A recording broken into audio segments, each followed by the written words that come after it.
Nearly 3 years ago, I was diagnosed with idiopathic anaphylaxis, an autoimmune condition. That is to say, I experience anaphylaxis and anaphylactic shock without being seriously allergic to anything. It's caused by a flaw in my immune system. On several occasions, this ailment has rendered me seriously unwell. During 3 episodes of anaphylactic shock in 2014, I felt my spirit leave my body and experienced 3 near-death experiences, each of which was a continuation of the one before. Thank you for giving me the opportunity to share this experience with you. My narrative begins in the intensive care unit, where I am in a coma and on a ventilator. I feel strangely light and find myself in the backseat of a car. My longtime companion is driving. It's pouring outside, she's dressed haphazardly, and she's pulled over behind a canopy at a petrol station. I peek over her shoulder to check what she's writing as she's looking at her phone. "Hang on, kiddo, I'm coming." I see her writing, and I share it on Facebook. Then I'm drawn back into the darkness. My mind starts to wake up, dragging me out of what feels like deep slumber and into full consciousness. When I open my eyes, I see absolute blackness and realize that what lies before, behind, above, and beneath me is a vast and incomprehensible emptiness through which I am helpless to travel. A crushing sensation pushes around and against me, even though nothing actual touches me when I move my arms. Where is all of this terrifying pressure coming from? I'm curious. The stifling environment squeezes the life out of me like a damp towel, making each breath a laborious effort. Every muscle pulls breath into my lungs and then squeezes it out. I have the impression that a very negative, weighty spiritual force is all about me. I'm alone in this place, as if no one else has ever existed, and I wonder whether I've always been in this soul-sucking purgatory. Maybe I'd imagined it all, my life and family, the entire world. Could that have been a mental place and time I'd imagined to bring some reprieve from the darkness? It was too horrible to contemplate. I'm exhausted and urge her to swallow me into her gut and keep me there so I never have to recall this dreadful place again. She hears my cries and plunges my conscious mind into darkness, thankfully leaving me utterly unconscious. The break from the void appears to be fleeting as I awaken in this dreadful place, begging for even a sliver of light, anything to assist me figure out where I am. I'm sure it's not hell, but knowing that doesn't make me feel any better. How long have I been trapped in this never-ending abyss? Every minute here is both a second and an eternity at the same time. If the life I remember was genuine and I could go back in time, I'd live differently. I'm going to embrace my days with fire and delight, rather than allowing them to pass me by as if they weren't a gift. I ask the same questions every time I rise from the sleeping quicksand. What am I doing here, and why am I here? What happened to everyone? I'm perplexed, searching my head for answers to my problems. Perhaps I should try to relocate, but how and where? I fight to move forward, each vacillation requiring a tremendous effort, as if I were trying to move through thickening concrete. It's as if invisible forces are keeping me in place. The labor is so exhausting and hard that deep sleep, in her compassion, takes me in her arms and comforts me. After what feels like an eternity, something finally shifts. I've passed through the vacuum and am now on the other side of what appears to be a barrier. I approach the partition and stare through, sensing that I'm floating. My corporeal body is lying in a hospital bed. How am I able to be both there and here at the same time? The wall doesn't budge, but as I get closer, the scene on the other side grows clearer. My body is intertwined with wires and tubes. Oh, I'm sure I'm sick. I'm encouraged by this realization. It wasn't a dream. I hadn't been hallucinating. I can see my daughter standing by my bed if I squint. A ventilator pumps and churns behind her to her right. What's the matter with me? Why am I in the intensive care unit? My adult child is stationed in front of the life-sustaining machine, and a deep and profound need fills me. I need to touch her, to wrap my arms around her and make all of this go away. I can sense and hear her thoughts, and I know that, despite her outward strength, she is terrified and anxious. My hands reach for her instinctively, but are halted by the terrible wall. I pound it with my fists, but it defies me and refuses to budge. What exactly is going on? Why am I trapped outside of my physical body, and why can't I get back in? I know what I'm going to do. For the first time, my mind is racing with anticipation. I need to try to rouse my body. Why hadn't I thought of it sooner? It was so simple. I try to wake her, to will her eyes open, focusing all of my attention on myself in bed. Nothing occurs. She lays immobile, ignoring my efforts. Come on, let's go. Why is this not working? Perhaps I should start simple, by getting her to move her finger. I concentrate my efforts on her hand. Penny, just a little wiggle and you'll be okay. Oh no, nothing has changed. The room is futile. My battle against the unseen vacuum is a waste of time. I'm being sucked back into the callous, apathetic void. Time passes unnoticed. I've been here how long? Just one day? Is it a week? The emptiness has no pity on me as it grips me. I close my eyes hard, open them, and find myself at the membrane that separates the emptiness from the hospital room. The sense of relief that comes from being near to the physical world is tremendous. This time, however, things are different. The wall is throbbing, almost as if it were breathing. As I get closer, I break past the airy barrier and float above my corporeal body. She lies immobile, hooked up to sensors and a ventilator, her body as lifeless as the blankets that cover it. The scene in the hospital dims after only a few seconds, and I'm drawn back into the darkness. The vacuum feels heavier. The strain on my chest makes getting air into my lungs harder. I recall that I don't need to breathe because the ventilator is doing it for me. Something is still pulling me to breathe and exhale, to reunite my spirit with the me who is in the hospital. It's exhausting, like attempting to swim while holding cement blocks to my limbs. I keep pushing forward, trying to find the membrane. Why can't I go back to the life I used to have? Observing my physical body from my helpless vantage point in the upper right corner isn't enough. I want to either wake up in my body or remain in a deep sleep, never knowing what it's like to be in the emptiness again. How long can this cycle go on?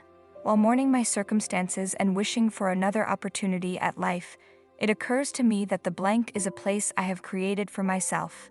An emblem of my apathy, a representation of the wall I'd spent my entire life erecting. It was built with bricks I'd constructed to keep others out and my emotions in. A barrier I'd erected myself, brick by brick, with each hurt I'd endured.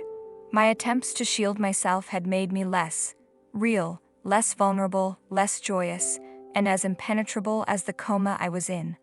My physical self in the ICU had no idea she was on the verge of losing everything. When I realized the nothingness was a prison of my own making, it exploded with a resounding boom. A dazzling light shone in front of me. The blackness remained, but it was now behind and beneath me, pushed back and down by the blazing light. I was being drawn into the embrace of a glorious spirit, as though by a powerful magnet.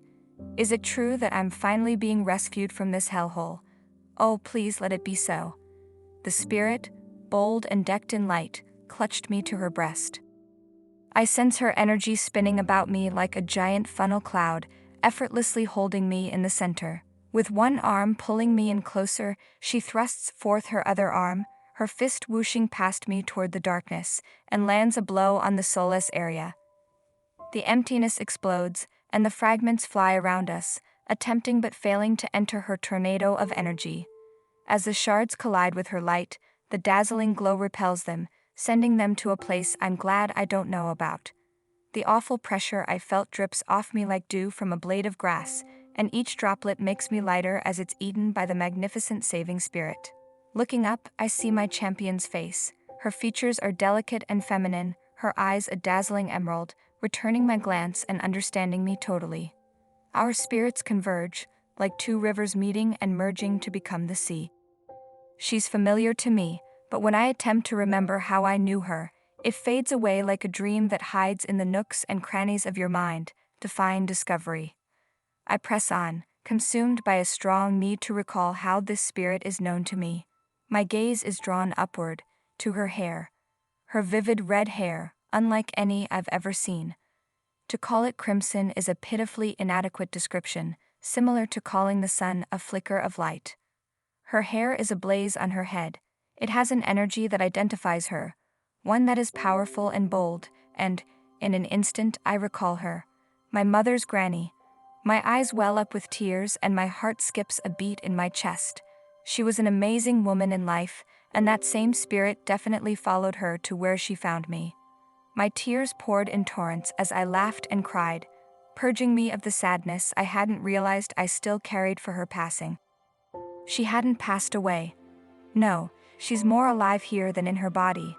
My breath was taken away by the realization. Her soft and lovely stare fully soothed me, and I melted into her arms. I felt safe for the first time in a long time. Ah, safety. When was the last time I felt untouchable by harm? What a comfort to my soul. Resting in her embrace, I allow my resonance to combine with hers, our energies entwining and enveloping us, yet each spirit remains distinct. How can I sense such unity while also feeling the distinctiveness of all that is me? Her energy does neither eat or deplete mine. Indeed, when our energies dance around us, I can feel my energy, my completeness, expanding into something so powerful and profound that it defies description. Finally, she speaks to me, but not in the way that we do here on the terrestrial plane. There is no sound, yet it may be heard. There are words, but they don't go from her lips to my ears. She speaks them directly into mine with her spirit. Calm down, dear one. My spirit accepts her advice. Her words' energy is assimilated, with each syllable bearing the intended effect. I'm relaxed and fluid. The words loved one are reduced down to their most basic elements, but they are not fragmented or destroyed. They maintain their full meaning in each tiny bit and flow through my veins like blood. The words affect me physically, emotionally, and spiritually. In that moment, I recognized her and felt her words adoring me, demonstrating that I am truly special to her. It energizes and motivates me to do more. Finally, I can see who I truly am, and it's evident that I'm far more than I ever imagined myself to be. That is new to me, and I understand it well. I feel and understand what it means to be dear to someone on a cellular level. Understanding this completely overwhelms me, and I sob in her arms. I grieve for those who are in agony, grief, or delight. I weep for all the pain I've known in my life, as well as the pain I've witnessed and felt powerless to change. I sob for the barrier I'd erected, for the isolation I'd willingly placed on myself when I was in my body. I mourn for those in the earthly sphere, for those who have lost hope and feel that there is nothing except the here and now. My heart is bursting at the seams with dread. What if they were correct, and the nothingness was my eternal existence? Do you want to spend your entire life lying in a condition of nothingness? I scream, scared at the prospect of being swallowed by the deep sleep that I once thought was a relief. Shish, dear one, everything is okay. Her words draw me away from the dreadful memories of the empty spot that had been my holding cell until lately. As I lay in her arms, a question arises in my thoughts, and I move to ask her, to voice the words, but the answer appears, from her consciousness to mine, as soon as the thought occurs. You are not dead, except that your body has grown obsolete and has been discarded. You are either alive in the body, in the terrestrial realm, or super alive here, or a combination of the two, as you are now, part of you there, and part of you here on the side of the spirits. Your body is near death in the hospital, and your spirit has left but not entirely. You are still tethered to it by some type of cord. If it didn't, you'd be completely here. Another question arises, and as previously, it is addressed without me having to say anything. Your awareness exists independently of your body. It is not housed or contained in the brain. It is eternal and cannot be contained within anything. It exists whether or not your physical body does. You can access it with your brain, but it isn't stored there like a component. Despite the body, consciousness lives on. You've probably heard that energy isn't created or destroyed. Rather, it just changes forms. It's true on the physical plane, and it's true here as well. It is a legal requirement. Is my consciousness eternal? Not determined by whether or not my body is alive or dead. Such a thing had never occurred to me. I imagined that even after I died, I would retain some form of physical structure that defined me. It's difficult to accept that my body is not myself. The information flows through me, billowing into completeness, and I realized that this, the way I am here, is more real, true, and correct to me than the person being kept alive in a hospital on the other side. Finally, I've realized who I'm supposed to be. I'm so preoccupied with the complexity and simplicity of everything that I don't notice my grandmother has left, leaving me floating alone in the dazzling white light. An all-powerful energy jolted me out of my thoughts, and my mental dialogue came to a halt. It seemed strange to have my mental voice silenced and my musings banished. My brain stopped thinking and went back to its usual busy work. I knew who I was with at that time. 2 words came to mind: I am. I was with the Holy Spirit of God, and I recognized him. I knew him on 3 levels: physical, spiritual, and mental. His piercing energy's white glow was unstoppable.